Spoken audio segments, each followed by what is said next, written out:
In this video, I'll show you how you can fix the Xbox app games are not downloading or installing. Now the first thing that you want to try is come here and search wsreset.exe, and this is a command to reset your Microsoft Store. Now this is where your Xbox app is from, so this might help solve the issue. If that still doesn't work, what you can do is you can come here and search for Microsoft Store, right click, go to app settings, in here press terminate, after that press repair and then press reset. Once you've done that, check if it works now, and if it still doesn't, what you want to do is you want to search for the Xbox app, right click, app settings, and then you want to try and do the exact same in here.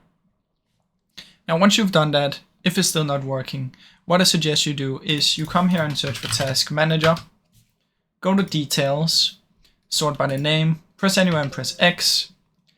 It should take you down to the bottom if you have something with an X.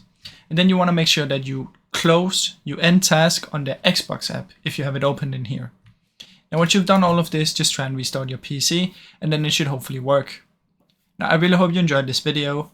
If you did, please leave a like and subscribe, as it helps me out a ton. Thank you so much for watching.